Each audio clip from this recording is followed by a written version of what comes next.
Good evening, students. Welcome to G All India English Solution. Today we will discuss PGT Practice Set 25. So, without delay, come to the point. Question number 1. What happens with the pronouns of third person while converting the sentence into indirect speech? Indirect speech में sentence को convert करते हुए जब sentence को बदलते हैं तो third person का जो प्रोनाउन होता है तो उसके साथ क्या होता है? तो third person is no change.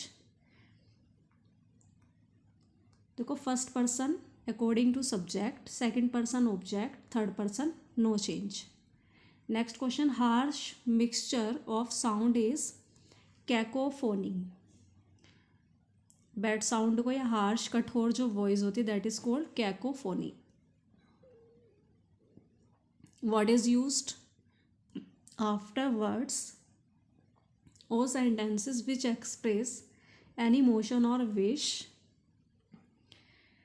शब्द या सेंटेंस के बाद क्या किया जाता है जब उसमें कोई मोशन या विश को एक्सप्रेस किया जाता है? तो mark of exclamation.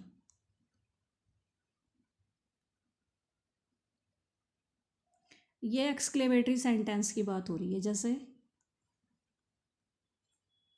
How beautiful she is.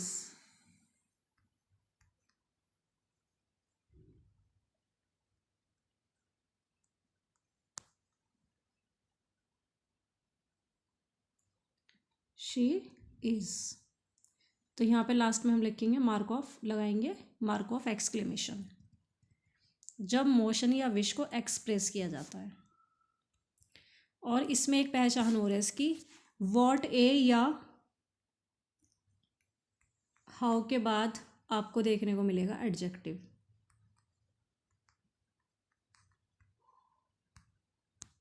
Next question is if you disturb me I shall dash off my story. तो this is the conditional sentence. First sentence is in present indefinite and second sentence is in future indefinite. This is principal clause and second is subordinate clause. तो I shall lose the thread. The correct spelled word restaurant. ये spelling I हुई है exam में. Restaurant, RESTAURANT. Next question. Internal का verb क्या बनेगा? तो internalise, IZE बन के क्या बनता है? Verb. Which is the present continuous tense. तो is RM plus main verb की फर्स्ट फॉर्म है ING. तो my uncle is making a speech on Monday. Next question. Once in a blue moon is the idiom which means once in a blue moon. ये एक idiom है, इसका means होता है very rarely, means बहुत दुर्लभता से, जो मिलना सरल ना हो, आसान ना हो. Are you confident, confident plus of preposition. Are you confident of winning the match. Next question. If you go out, यदि तुम बाहर जाते हो. तो देखो ये पहले वाले से ही है, conditional sentence. Present indefinite, second is future indefinite. तो future indefinite B option is correct. अगर हमारा हम फर्स्ट को देखें तो शैल बी, ये तो पैसिव वॉइस में हो गया. मस्ट वॉच तो ये आता ही नहीं है इसमें. शुड वॉच नहीं. विल और shall is used in future indefinite tense. The meaning of to lose face. To lose face का मीनिंग क्या है? टू बी ह्यूमिलेटेड, मीन्स शर्मिंदा होना, लज्जित होना. The minister promised to look into. Look into ये आपका आया हुआ है ये. तो लुक इनटू मीन्स होता है जांच पड़ताल करना, छानबीन करना. बिल्कुल एज इट इज़ क्वेश्चन ये आया है. लुक इनटू द मैटर इस तरीके से आया था. स्टार्टिंग का तो मुझे ध्यान नहीं. तो जांच पड़ताल करना. लुक मीन्स अगर हम खाली ऐसी देखें तो उसका मतलब हो जाता है देखना.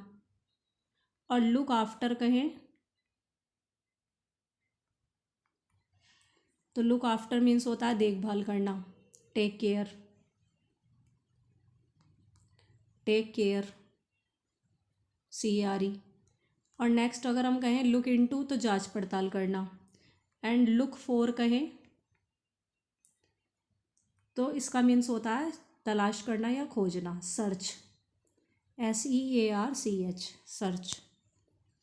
Change the voice, my captors verb taking me to prison. देखो ये पास्ट कंटिन्यूस टेंस है, इसको वॉइस में चेंज करना है। ये एक्टिव वॉइस आपका, तो वॉज वर्ब के साथ बीइंग और आता है पैसिव वॉइस बनाते हुए, plus being and plus third form. तो यहाँ पे मी का आई कर देंगे, I was being taken to prison by my captors. Next question, the word limited is used for, किसके लिए यूज़ किया जाता है? स्मॉल इन रेंज और स्कोप। रेंज में जो बिल्कुल स्मॉल हो तो दैट इज़ लिमिटेड, सीमित, स्मॉल इन रेंज और स्कोप। लॉस ऑफ फेथ, तो loss of faith in the Victorian age is the theme of Dover Beach. Dover Beach की थीम है या loss of faith in the Victorian age is the theme of Dover Beach. Poet और उनके बिलफ्ट्स के name है। Keats का क्या बनेगा? Fanny Brown, Charles Lamb, Anne Simmons, SIMMONS। Keats का आएगा फैनी ब्राउन, चार्ल्स लैम्ब, इसका होगा Anne Simmons, Tennyson, Rosa Baring, ROSABARING, Rosa Baring, Mulk Raj आनंद की थी बिलफ्ट, यास्मीन। तो कीट्स की यहाँ पे लोरा गलत है, यहाँ फैनी ब्राउन आएगा। इसके लिए इन्होंने एक पोएम भी लिखी थी, ला belle dame sans merci, la belle dame sans merci, a beautiful lady without mercy, इसका मीन्स होता है ये। तो la belle dame sans mercy,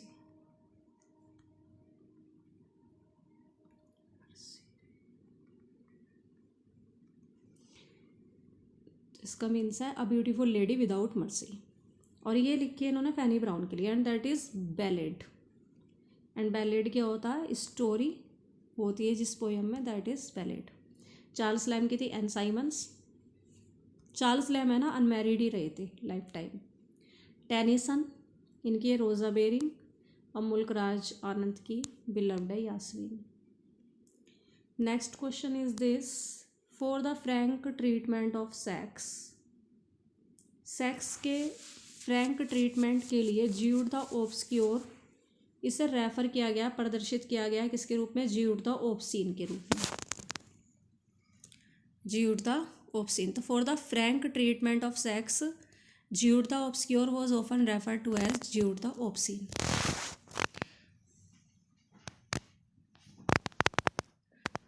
Thanks for watching this video. Please like, subscribe and share.